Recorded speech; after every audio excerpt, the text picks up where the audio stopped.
This is the Roscoe's Wetsuit Neuro Podcast, the neurohacking show where we teach you how to optimize your cognition. Keep up to date at roscoeswetsuitneuro.com. Now here's your host, Toby Passman.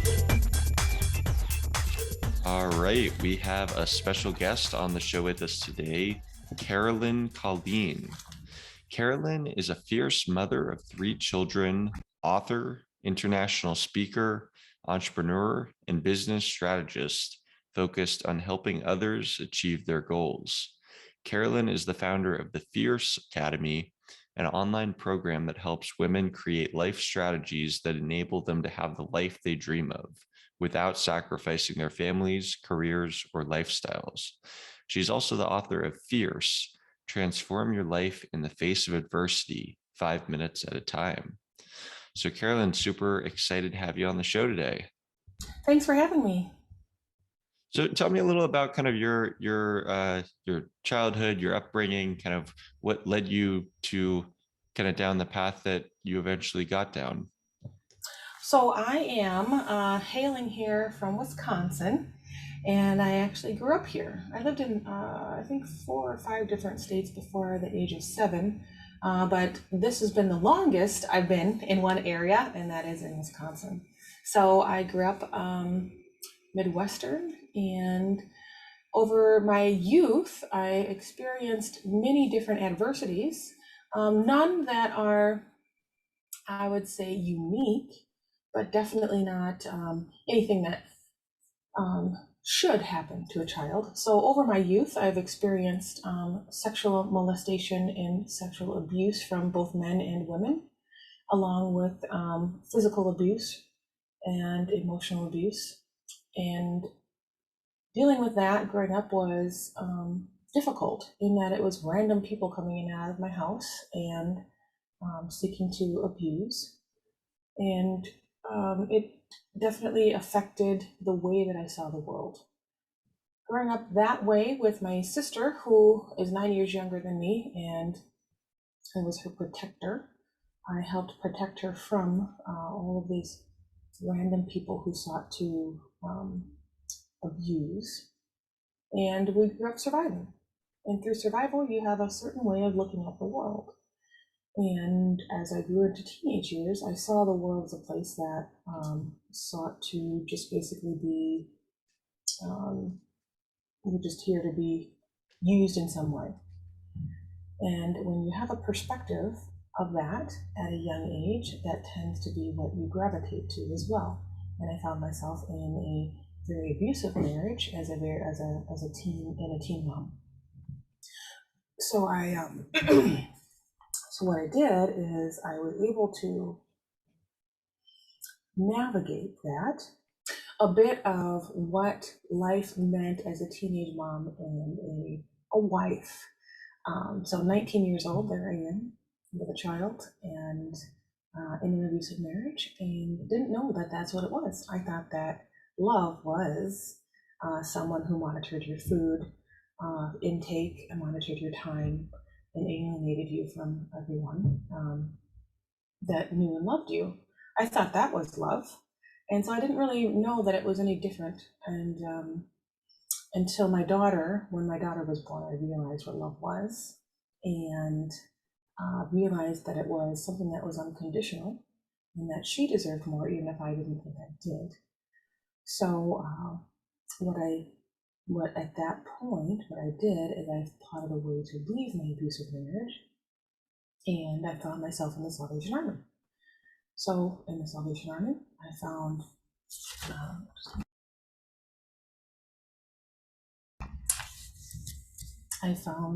myself standing in the Salvation Army, just surrounded by people from all different walks of life, in different journeys. And I remember standing there, and there's the fluorescent lights beating down on me, or at least that's what it felt like in that moment. And I was immobilized by fear and by anxiety and by not knowing where my next meal would come from with a child, 2 boxes and a toddler bed. And the immobilization of what am I going to do now? How did I end up here? And what does my future look like? In those moments, I looked around and I thought, oh, this can't be my life. This is not what I had planned. And I needed to make a change in a way to escape the paralyzing flashbacks that I was experiencing, and the paralyzing fear of uncertainty, and then also the fear of losing my life, because I was promised that if I left my abusive relationship, my husband would end my life in his own so that we could be together forever. So those were real fears in that space, but I needed to be able to move forward. So a very meaningful person, social worker, said to me, "It's okay, Carolyn, you can get through the day one day at a time. Just go one day at a time." And that's a very common saying, one day at a time. And overall, I would say it's an acceptable thing, except for when you are going through, when you're cycling those traumatic events through your mind and you're in a block. So I had created a mental jail in that I felt immobilized and I couldn't move forward. One day was almost too much. So like, why even get out of bed? And so I had to break it down, and I broke it down to 5 minutes at a time. So I thought, okay, I can get through 5 minutes at a time. I can focus on one thing right in front of me that I can actually achieve in 5 minutes.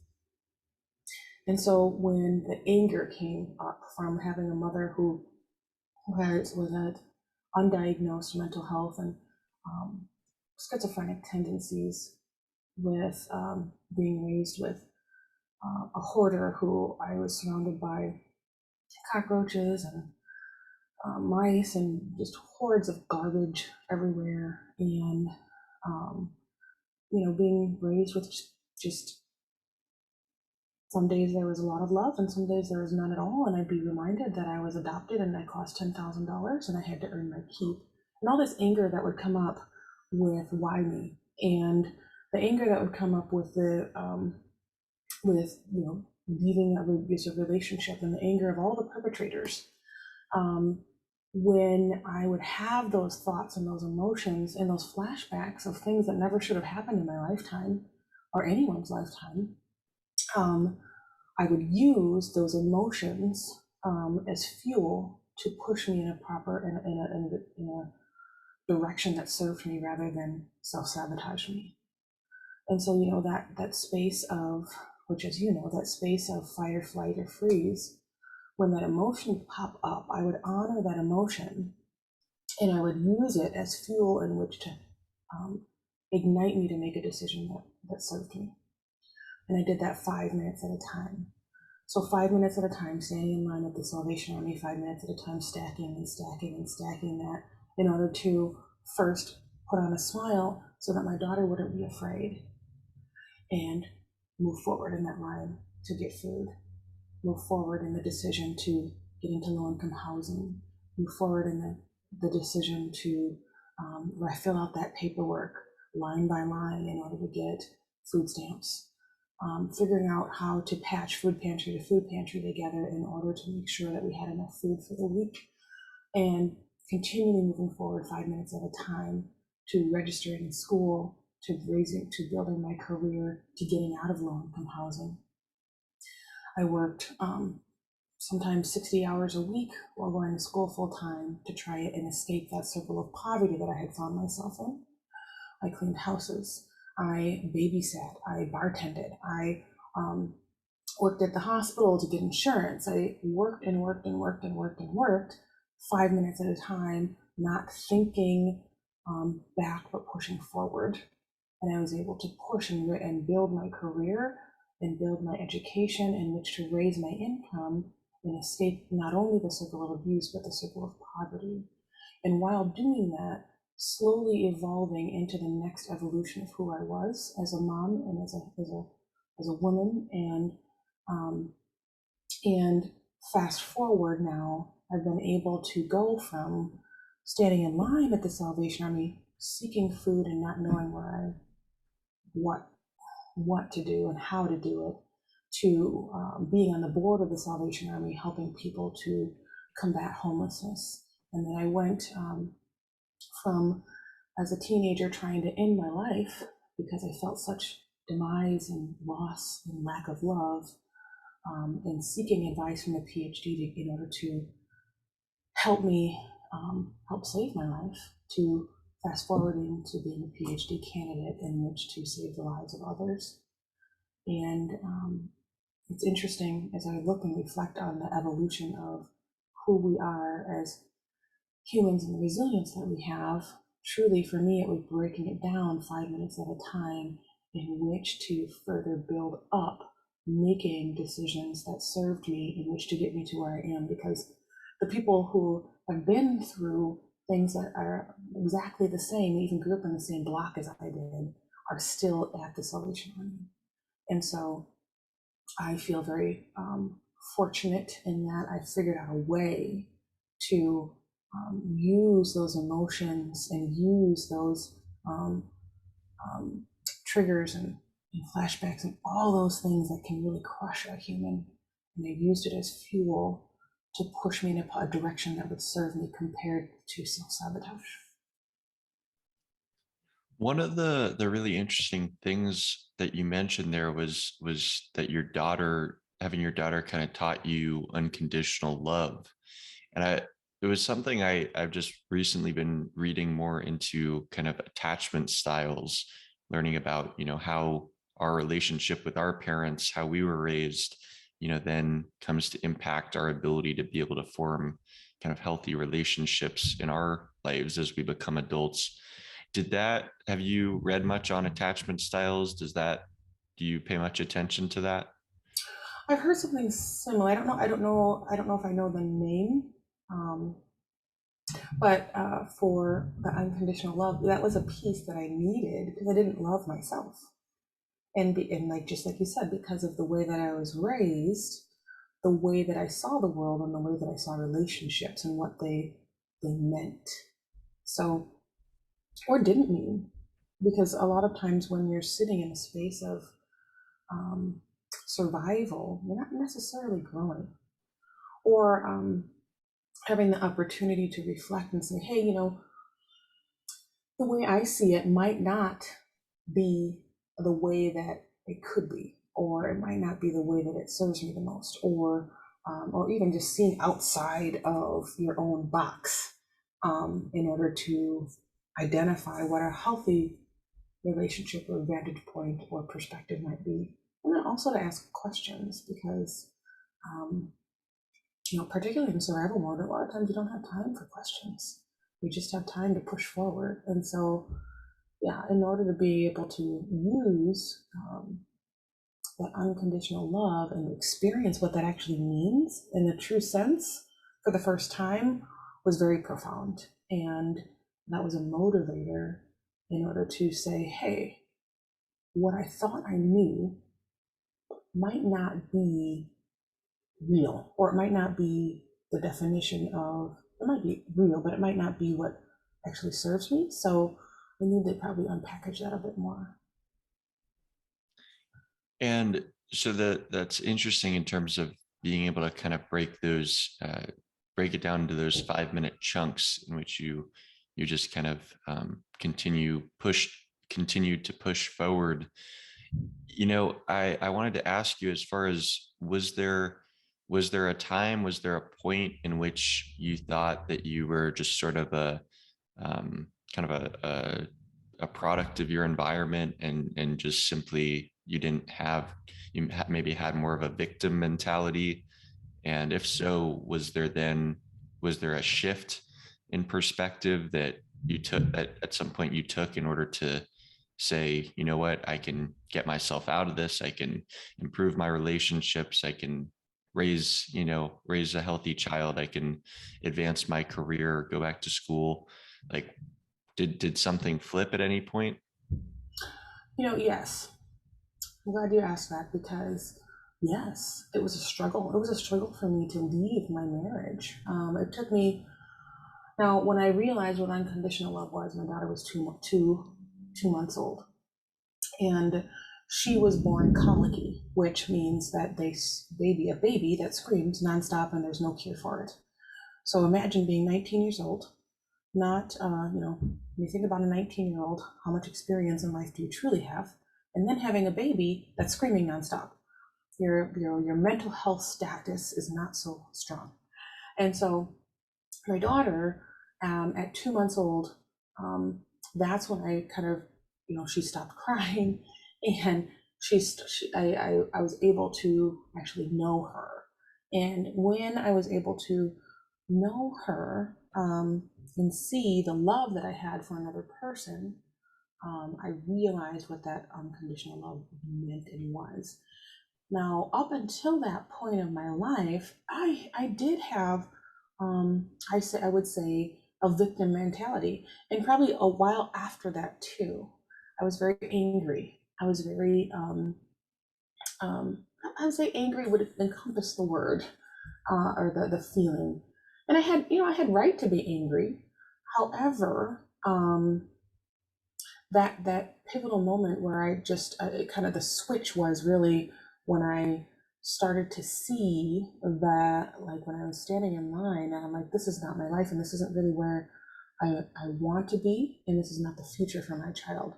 I fast forwarded, and the thing that kind of kicked me out of that relationship was I looked into the future and I saw my daughter at 19 years old, the same age as me, and I thought, I know statistically that if I were to stay in this relationship, my daughter will actually do the same thing. She will marry her father. She will be in a relationship, and the statistics are very high. She'll also be a young mom. She will, just like my mother before me, and she will also have struggles with income and have poverty, and she will also be in abusive relationships, and that was not acceptable to me. So I ended up taking a stand to stop the circle or the cycle. And having a victim mentality definitely did. But I was afraid. I was afraid of what was on the other side.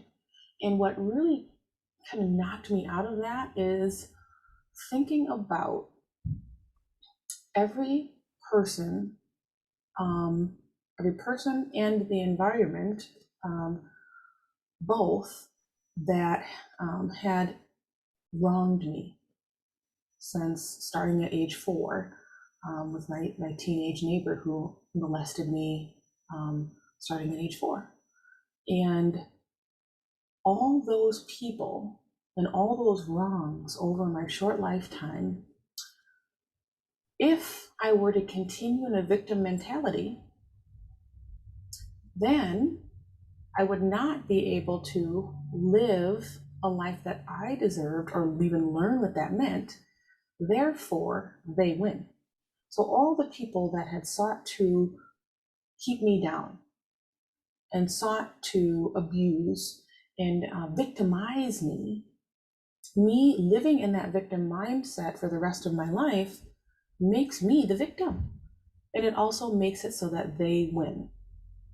And I wasn't about to allow all those evil people to win. So therefore, I had to do something different. I had to change the way I was thinking. I had to change the way I saw it. Now, was it right? No. However, it wasn't going to define me as to where I was going to. And you talked about, using some of those, that anger that came from some of those traumatic experiences to actually fuel you forward.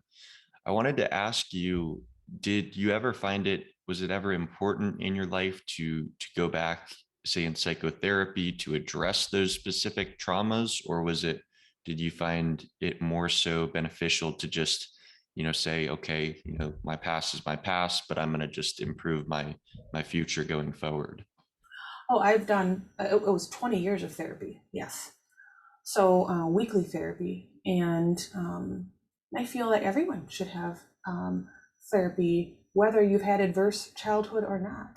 No matter your ACE score, I feel you should also have therapy, and I advocate quite a bit for it because it gives you an opportunity to unpack what deep-seated things might be lingering that you can unveil.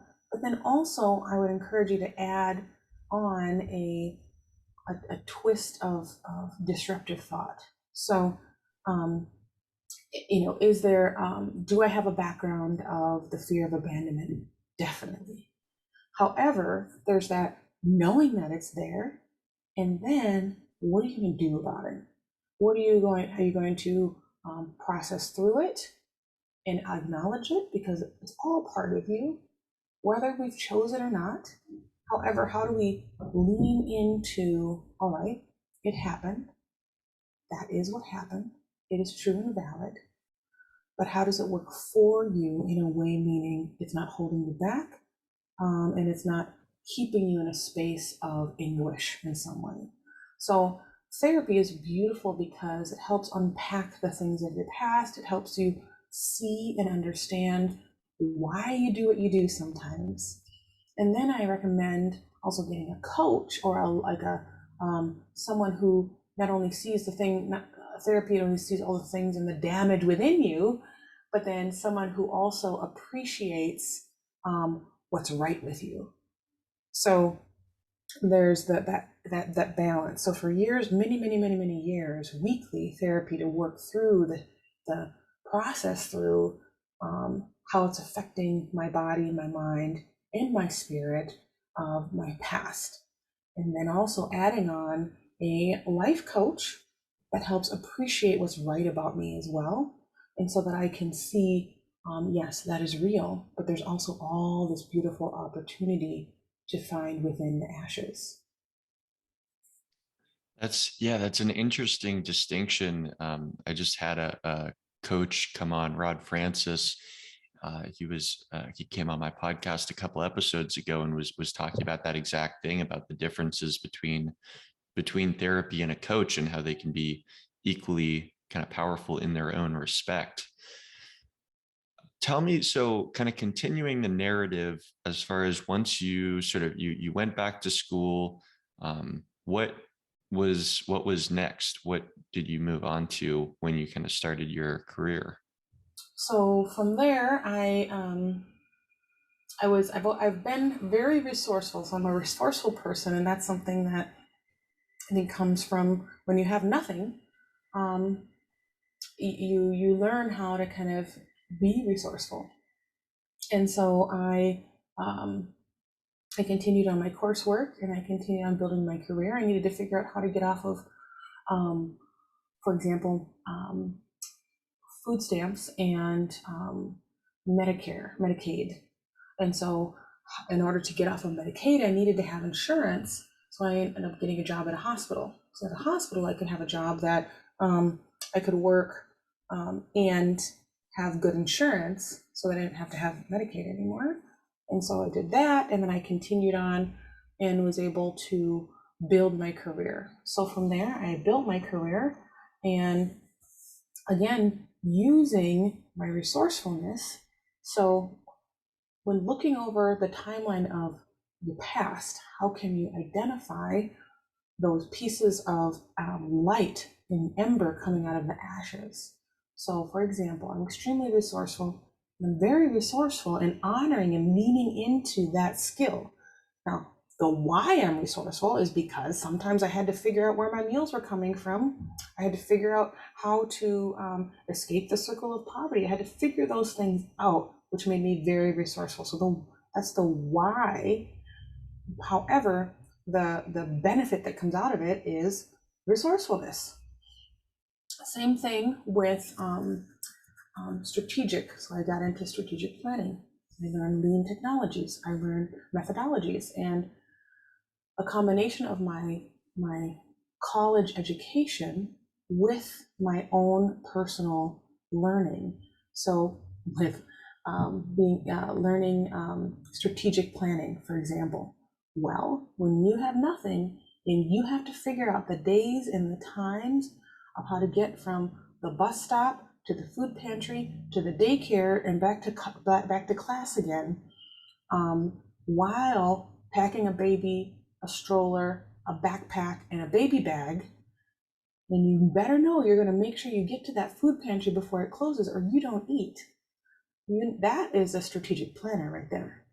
So how do you lean into that and combine your education from your coursework and learn lean methodologies and learn strategic planning? So you're able to then elevate the things that are not so great and find something that happened to you to happen for you. And so through my career in developing where I've come to was really honoring my past. And through honoring my past and seeing those, things that could be positives that I could use is how I developed that. So then I went on to consulting. I built my career in which to consult some of the largest corporations in the world on their space and their people and help them understand the data around where they would locate in the world.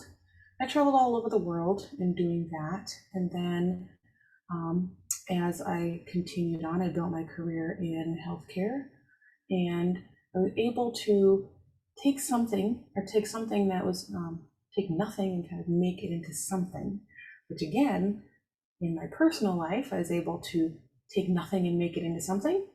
And so then in my career, I've been able to turn businesses around as a business strategist and help them position themselves in the market in which to create more income. And so businesses that have been in existence for over 30 years, I come in, I help them reorganize their business so that they see more profit than they've ever seen. And so again, it comes right back to how do you honor what's happened to you in order to happen for you. And that's where coming to be a serial entrepreneur and creating different businesses all the way to creating my own private school. So that is how that evolution works. So it sounds like you're sort of able to take some of the lessons that you learned just kind of in your own personal development, in terms of kind of taking ownership of what's going on and actually apply that then in your career. So I wanted to talk to you about that private school that you founded, so that it's Acton Midwest. Tell me about, just what your thinking was there in terms of why you wanted to start a school. Yes, so it goes back to, again, my childhood. So I have 3 children you can see in the background. I have my daughter now, fast forward, she's 22. And then I have 2 boys that are 12 and 9. From my second marriage, my husband, my second marriage adopted my daughter, and I had 2 boys. And we did all the things. So we have done private school, public school, homeschool, Montessori, and all at the time served exactly what we're looking for. However, there was still something missing. And I feel that particularly in the past 2 years, there's been an elevation, or not an elevation, the curtain's been drawn on the system of education. And I also feel that as a parent, I have a right to choose, and to choose the education for my children and what that looks like, and why not require the best in what's best for us. So in that, I found Acton, so it's ACTON. It's a school that was founded in Austin, Texas about 11 years ago, and it's a model that teaches STEM, so science, technology, engineering, and math, with an entrepreneurial twist in a Socratic culture. So what really intrigued me was the concept that children have a hero's journey. So I advocate for all of us have a hero's journey. We are on this beautiful journey of life, and we are continually coming into forks in the road where we have to make a choice. we make that choice, we stand in that choice, and we check it out and see what happens. And then we'll make another choice. And sometimes we fall on our face. A lot of times we fall on our face. And then you get back up and you try again. And you find mentors, you find people to help you on this journey, or you seek out to follow them. And each time we're identifying our strengths as a who we are as a human, because when you come into that fork in the road, when you're stood in the face of fear, when you stand in the face of a decision and you're afraid, or you're fearful, you're afraid of the unknown, you're afraid of a decision you need to make and you're not quite sure. The only difference between a hero or heroine and a coward is the action that follows the emotion. Every person, whether they are hailed in history as being a hero or hailed in history as being a coward, they all had the same emotion. Everyone faces fear, but what do you do after the fear, and what's the choice that you make? And so with the hero's journey, that's another portion of the culture, is that every child has a hero within them. How do we give them the tools in which to make the choices that they believe in and be respected for it? And so the Socratic Method is also the culture. So none of the teachers, which are called guides, answer any questions. What they do is they guide and help learners find their own answers. What's interesting is that you'll find a 5-year-old, 6-year-old, 7-year-old that might be afraid. They ask a question and the guide says, how would you seek that answer? And they're like, why wouldn't you answer me? Why don't you tell me the answer? And very quickly they find out that they have the power to find the answer, and encourage our youth to ask questions and research and understand what research means, and understand what peer-reviewed means, and understand what a qualitative and quantitative question and answer might be. And so that method, and this 11-year-old method of teaching that's been around, the children that graduate are being sought after by some of the biggest companies in the world, and some of the most prestigious colleges in the world, because they know that the learners can process information, they can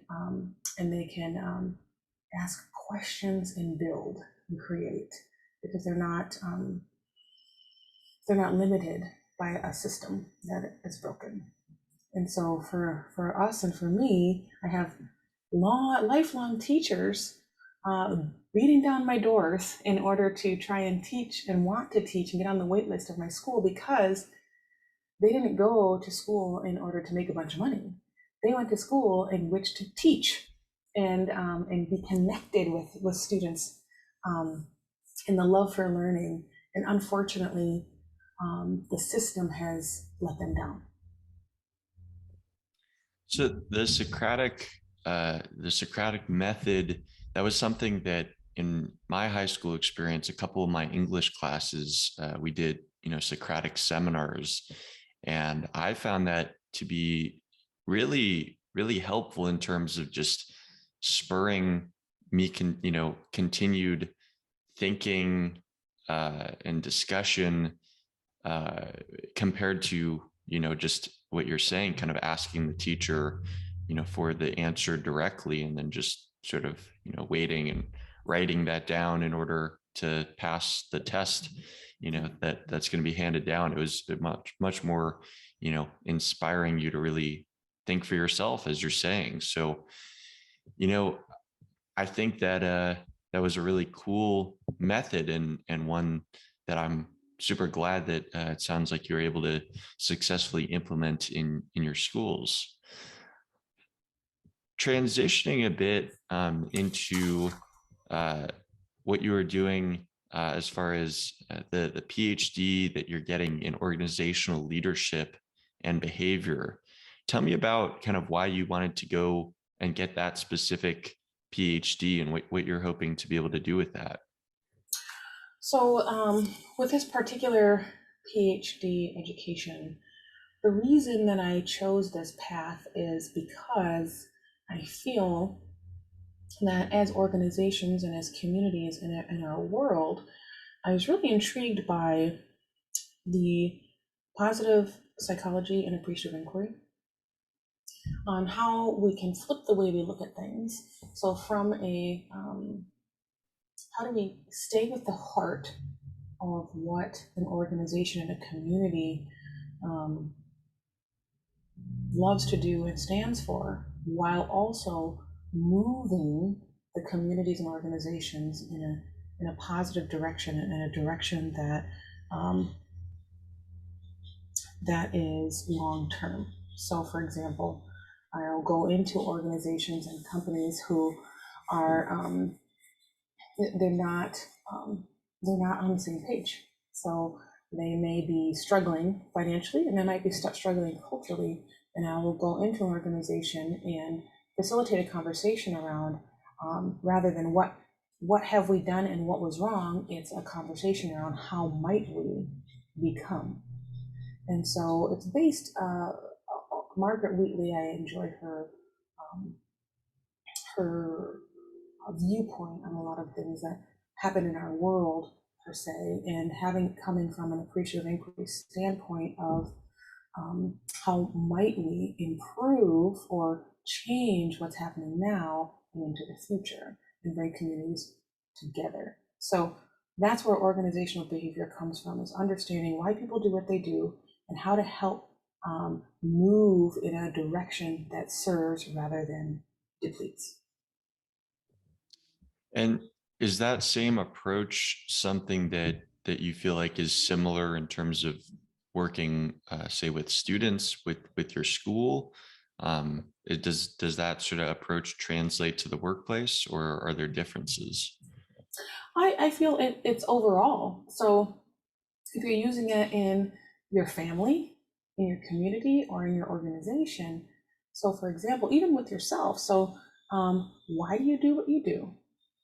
And how is it serving you and those that you love individually in your family? What do we stand for? What are our family values? And what do we stand for as a family, and how are we helping the community? Same thing with your community. What do we stand for as a community organization or as a community as a whole?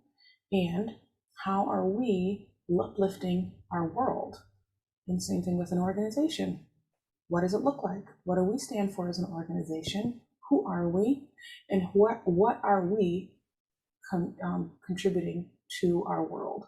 Because at the end of the day, no matter who you are, a person, a family, a community, an organization, everything in our world around this journey of life, it's about what are you putting into the world? Because we can't take it with us. So there's this concept that, what is that vision of what you plan to leave behind in your world? Because again, you can't take it with you. And at the end of your days, what is that impact you want to leave?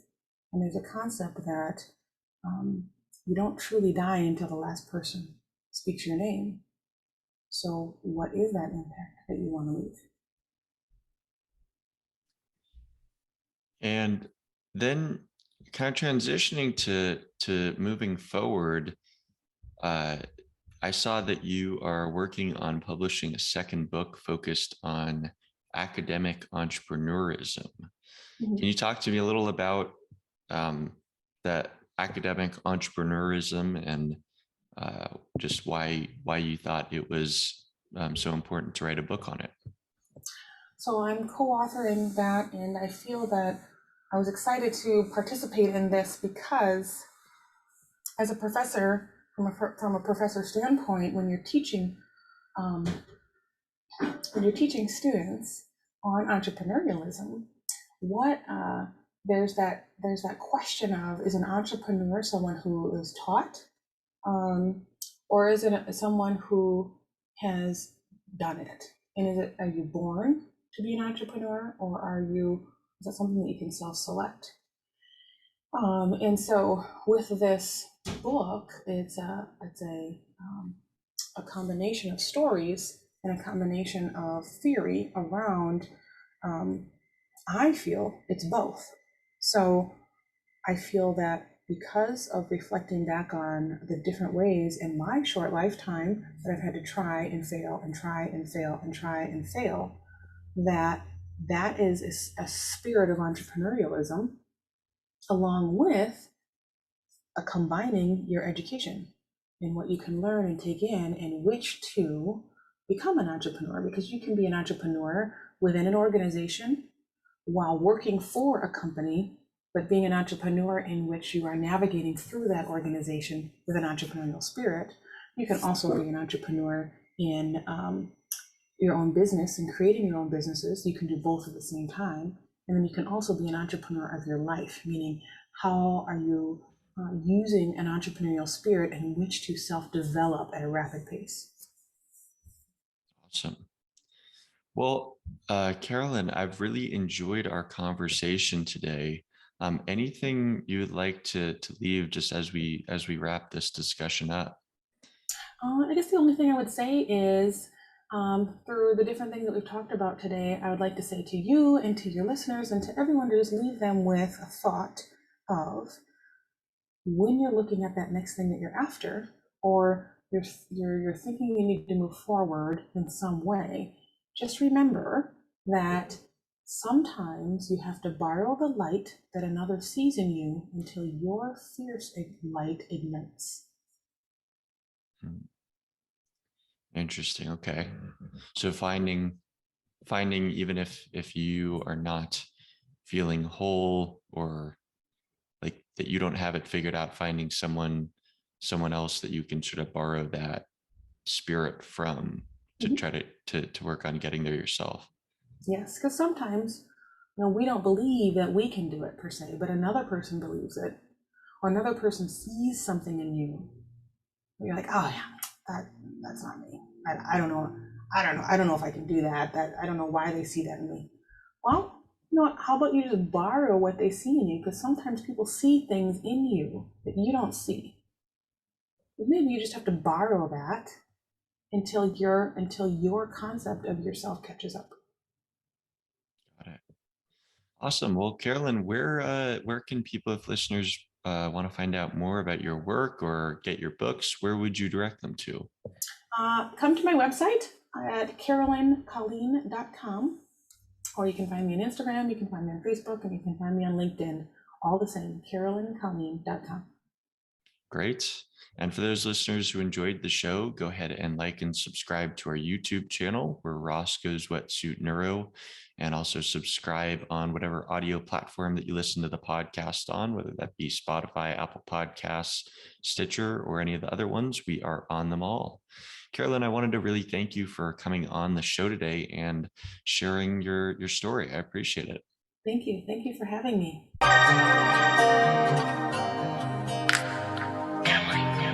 Wasting my time. You just can't help yourself, can you?